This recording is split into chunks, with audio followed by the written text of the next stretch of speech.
Okay, well, things are heating up and living with intention on our pilgrimage with each other. We're starting to getting to a place of enough trust, enough connection to each other that we're starting to discover, to bring up our own issues as the issues arise within the group.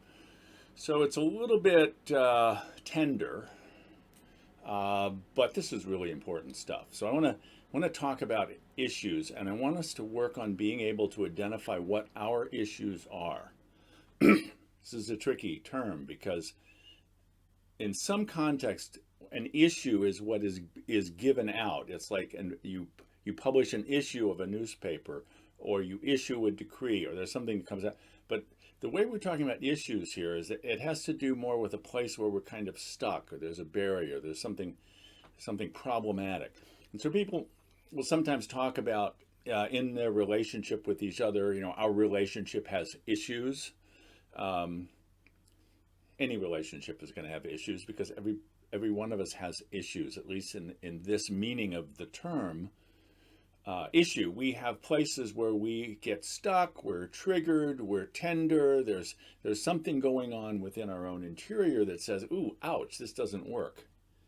Mostly we can go through our lives unaware of what our issues are, except in the context of a relationship with someone else, when they do something that somehow resonates with or evokes our own issue, we notice it. And because we notice it when they're doing something that we consider to be bullshit, we tend to focus on them and their behavior rather than on what's going on with us.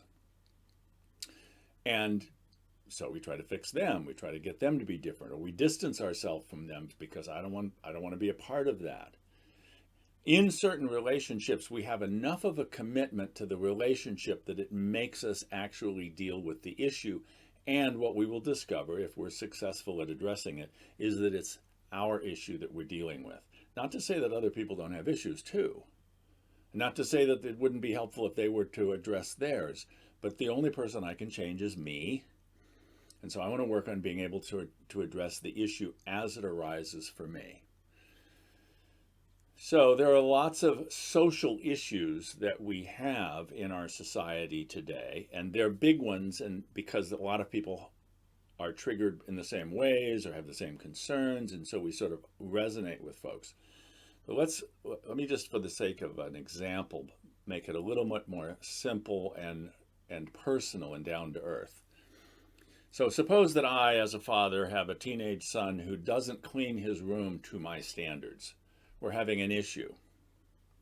And the issue is the complex of concerns that we have around the question of whether or not I'm satisfied with how clean his room is, what he's done to deal with that.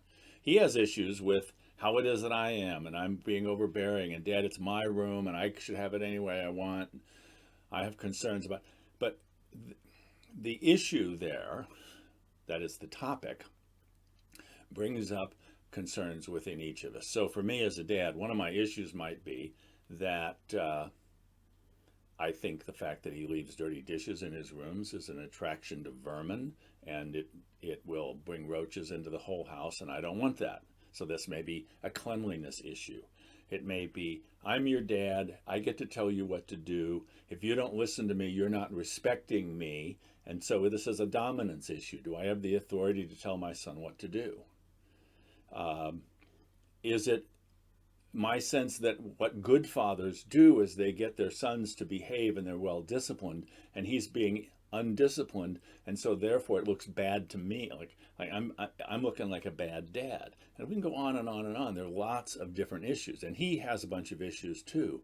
So when these things arise, they become an opportunity for us to examine what's going on with us. What is it to me whether or not a woman chooses to have an abortion? It's not my kid, it's not why is this an issue for me? Why do I care? Why do I care whether or not people are allowed or disallowed from carrying firearms, or whether or not a couple of men decide that they want to be married? What's it to me? And I often will ask folks, what is it to you? The question, what is it to you, is sometimes a kind of invitation to dismiss it. Hey, what is it to you? It's not that big a deal, ignore it. No, I really do think it's important that we look at what's troubling us, But the question is, what is it to me? Because that's the piece of it that I can do something about.